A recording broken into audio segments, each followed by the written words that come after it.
Hello everyone, and peace of Christ all of you. Today we are going to show you a clear example how Muslims, when they try to debate with the Christians, how they are very selective and how they are dishonest. In the same time, with their dishonesty, we are always able to use their dishonesty against them to prove Islam to be false.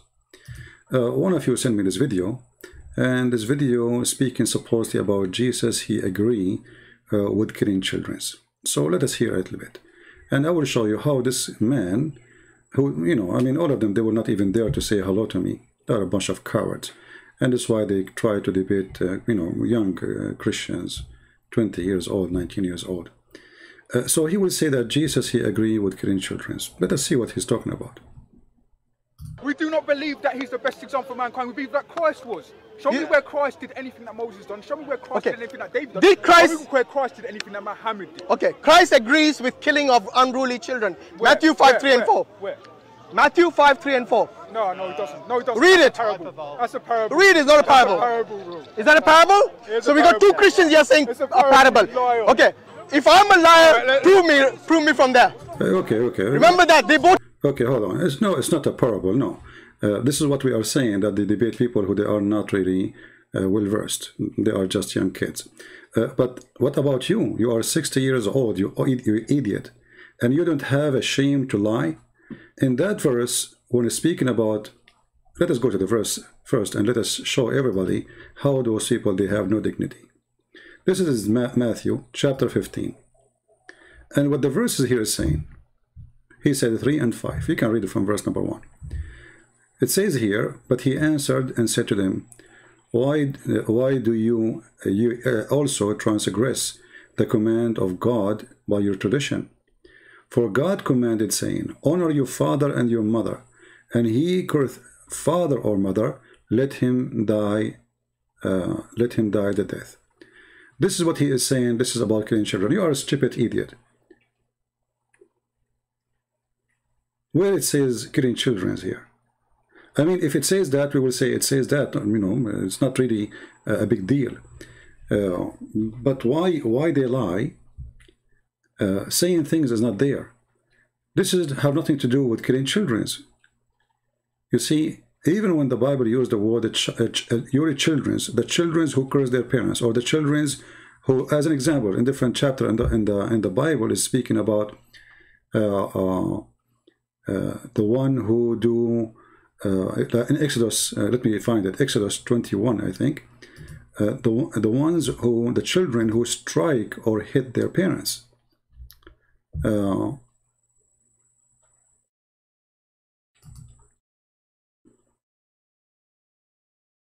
So those are punishment not for kids, even if it's sometimes it mentioned the word child, but you are a child if your father, even if you are 19 years old, even if you are 1,000 years old. So the dummy here, when he say this is about Jesus agreeing with killing children, proving to us again that he is a stupid fool like he's a prophet. And you can read any translation you wish. It doesn't matter really. So in order to put to death, you have to be a mature person, you have to be a man, a growing person, and you have to be able even to strike your father or your mother. You see, when you are a kid, the opposite will happen. Your parents can strike you. They can punish you for doing bad things. But I never heard of a kid, he can beat his parents. Physically, it's impossible.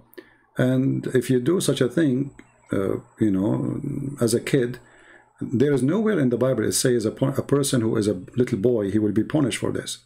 Even your stupid prophet, he says, رُفِعَ الْقَلَمُ عَنْ ثَلَاثٍ. The punishment, and he was copying the Jews.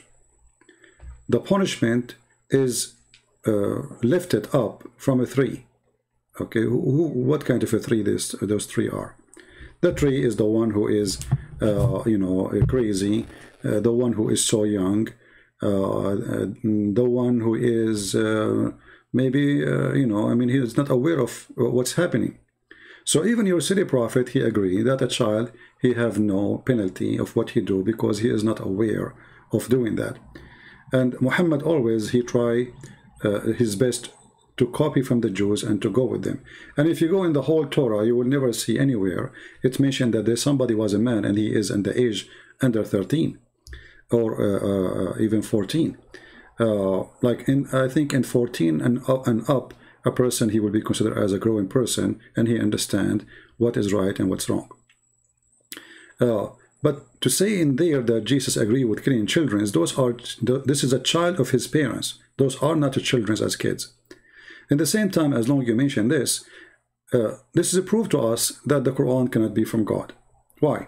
Because if this is the Torah, and this is the book of God, and God, he is ordering that the one who disrespects his parents should be put to death.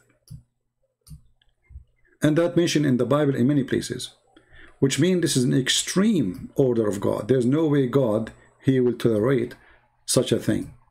How come we cannot find such a thing in the Quran? In the Quran it says, don't say uff for them, like don't say, I don't want to do this. You know, but there's no punishment in the Quran. Neither a punishment in the Hadith of somebody beating or insulting their parents. In fact, your prophet, he did the opposite, and he insulted his parents. And based on the statement, if you're a prophet, he said, if we compare it to Matthew 15, your prophet, he is a very bad person, and he should put to death based on the Torah and based on the gospel too. As you see here, Jesus agreeing with it. But this is a child of his parents, not a child, he's a kid, 7 years old. I am a child of my parent, but I'm not a teenage. I'm not 10 years old. So fix your stupidity and try to think out of the box of Muhammad, which is nothing but testicles and penises and vagina and virgins and shish kebab in the heaven and hummus and barbecue birds. But if we go to what Muhammad he said about his parents, you will see that Muhammad here proved to us that he cannot be following the same God of Moses, because the God of Moses, he have an extreme penalty for insulting parents, while Muhammad extremely he insulted his parents. Muhammad, he used to go around and he say with no shame that those who don't believe in Allah are najis. And this is in the Quran. If you go in the Quran, you will find, and by the way, talking about the children, the white children, you will see the Quran, all of it call all the Jews Bani Israel, the children of Israel. But are they really children? This is your stupid understanding, because you are just a silly person who is trying to make a point out of nothing. Loser. So the Quran used the word children, and they are not the children, but because they are children of Israel. So after many generations, still the word children is used. But for naive like you, or man, I think you know what I'm talking about. You know that you are lying, but in order to make yourself like you know what you are talking about. But look what Muhammad did. Muhammad, when he said that al-mushrikuna najis,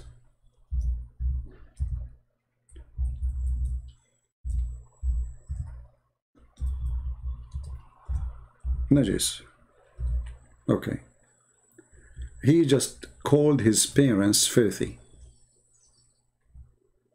This is chapter 9, verse number 28.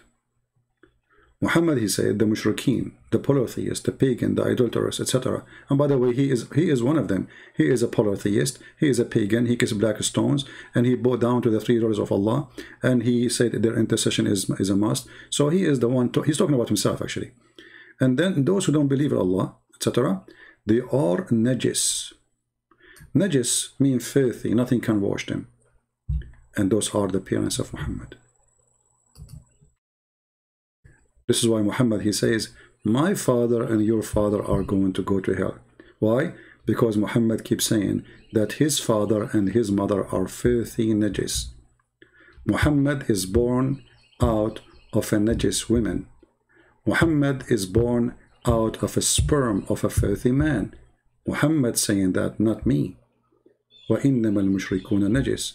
So here we notice that Muhammad cannot be a person who is coming from the same God, the God of Abraham, the God of Moses, and the teaching of Jesus. For Muhammad, he have no problem to insult his parents and to call them najis. Not only he said they will go to hell because they don't believe, and here I find it very funny, why they will go to hell if there is no messenger came to them.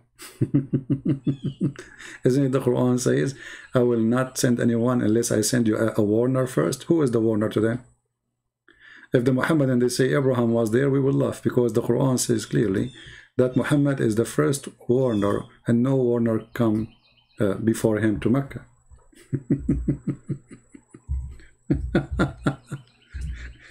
And here you see that this dumb Muhammad, he say things which none of them make sense, and thank God he don't keep, he never keep his mouth shut. And the more the more he talk, the more he do poo-poo. As you see here in the Quran, it says it clearly, as an example, chapter 34, verse number 44, that we never sent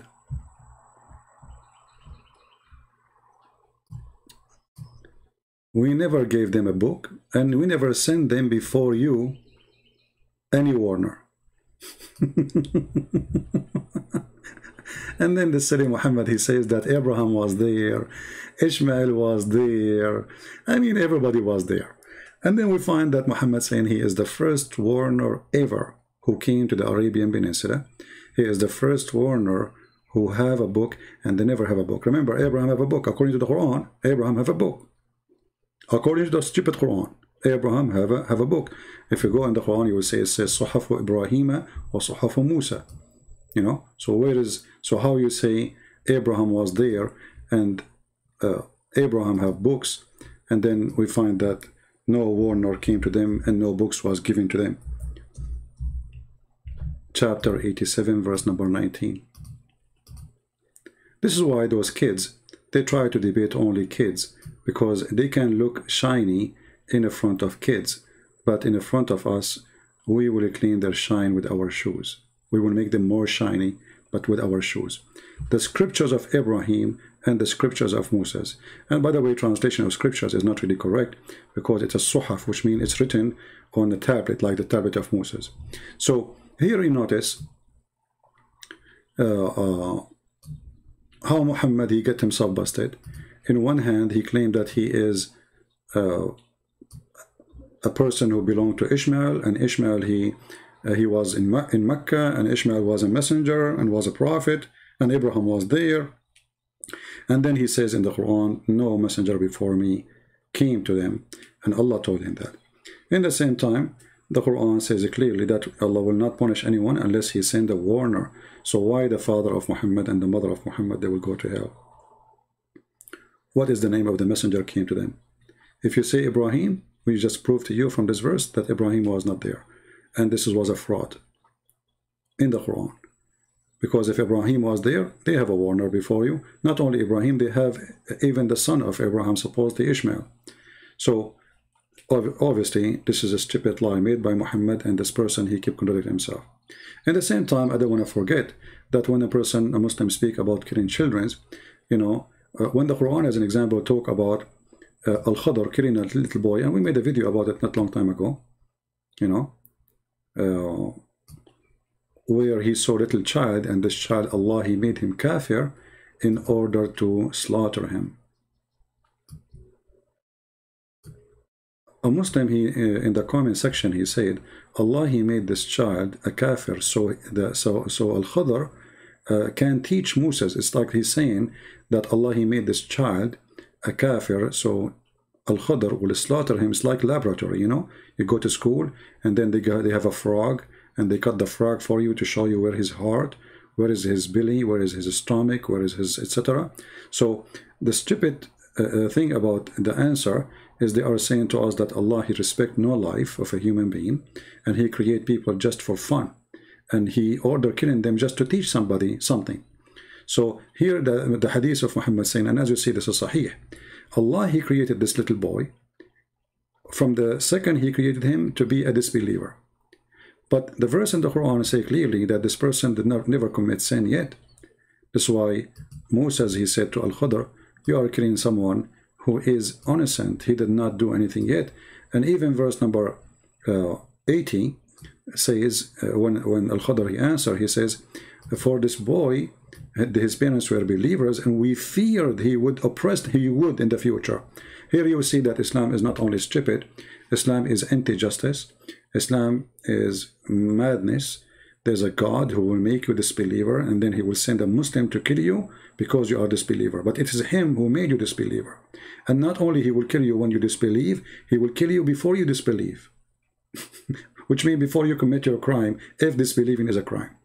So when a Muhammadan he go and he make a speech in Hyde Park, I say bark, not park.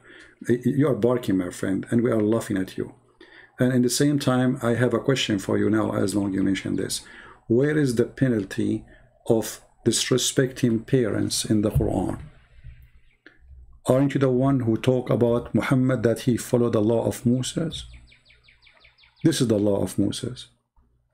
How come Muhammad never mentioned anything about penalty? What is the penalty of rape in the law of Muhammad? Nothing. What is the punishment of beating your parents in the law of Muhammad? Nothing. Cursing your parents? Nothing. Insulting your parents? Nothing. Why? In the same time, we find that Muhammad himself was going around insulting his parents, calling them, you know, filthy, najis, dirty, garbage, you name it. And then we find that when the Quran says, وَإِنَّمَا الْمُشْرِكُونَ نَجِسٌ, as we showed you before, Muhammad, he confirmed that he is born of a filthy family. He's born of a filthy family, while the Quran confirmed that Jesus is pure and he was born from the pure Mary. So comparing what Muhammad described his parents with and how he described the mother of Jesus, you will see here Muhammad, he knew that he have no honor to be proud about. He knew that he is a son of a big pagan family. And he knew, as he called him himself, not me, he called him filthy, impure, najis. And if a Muslim, he says the word najis is not really that bad, what about you? Then you say to him, you are najis, and you will see his reaction. Just tell him you are najis. Let us see how much he will love it. So the word najis is an extreme insult to anyone. And as you see, Muhammad, he confirmed that his parents are, both of them, a bunch of filthy people. So Muhammad, he never respected his parents. Muhammad, he acknowledged his parents are filthy, and they are impure, and they are people of hell, and they are pagan, and acknowledged in the same time that Jesus himself, as we see in the Quran in chapter 19, verse number 19, where it says that Jesus is the Holy Son. And then we ask ourselves, what makes Jesus holy, and Holy Son of who? Is that because he is Holy Son of God? Otherwise, no holy save God. A person cannot be holy. A person nowhere to be close to be holy, unless he is someone special, that is God. So when the Quran come with this statement, and the statement is so clear about Jesus, we find that Jesus coming from a pure mother, the best of women between mankind, and then we find that Jesus, he is the Holy Son, and he is a gift of God. So you notice here the huge difference between the filthy Muhammad family and the holy family of Jesus, based on the Quran words. And the Holy Son is born of what? Holy what? Where is the holiness coming from? Remember, the Quran say clearly that Muhammad is a big-time sinner, and maybe Allah, even Allah, he says, may Allah forgive your sin, Muhammad, the sin in the future and the sin in the past. Now, the Muhammadan here, sometime in translation they say, they take the word sin, they say fault, but the fact in Arabic it says dhanb, and the word dhanb is so clear, it is sin. So even Muhammad, he himself acknowledged that he is a filthy person, that Allah may forgive his sin. And here it's very funny, if Allah is the one who's talking, how Allah, he says, may Allah forgive your sin. How stupid this statement is, if I am God and I am talking to say, may God forgive your sin, Muhammad. Who are you then? Obviously, this is a verse made by Muhammad, and he knew how filthy he is, so he is wishing that the God, the true God, not Allah, he will forgive his sin before he sent him to hell. And Abraham never came. We showed you that Muhammad don't follow the law of Moses, which is clearly says, if a man disrespect his parents or even he did beat his parents, strike his parents, curse his parents, he surely put to death. Why we cannot find this law in the Quran? And why the Jews even, let us say for the sake of argument, the Jews, the Muhammadan, they might say, the Jews, they took this verse off. They add it later, you know. I mean, why they will add it later? This is something silly. I mean, this is stupid to say, right? It doesn't make sense. I mean, what does this have to do? Are they going to use it against Muhammad? But obviously, this is a true verse, exists in the Old Testament, generation after generation, carry on. And this is the law which is practiced. And Muhammad, he never mentioned such a thing. You know, all what the Quran says, that don't, like let us say, don't be rude. That's it. Don't be rude. Where is the punishment to death? Where is the solution if somebody beat his mother or his father? Don't say to them, oof. That's it. This is Allah order. So what happened? What happened to the law of Moses? Huh? There's no punishment. Say to them good words, right? And you see here Muhammad, he is the first one who break it. He called his parents najis, filthy, and he says he was walking around in the street saying, my father and your father in the hellfire. Why Muhammad? Because his father is filthy, as Muhammad described. From their mouth, we get them guilty. Thank you. God bless you, and see you soon again.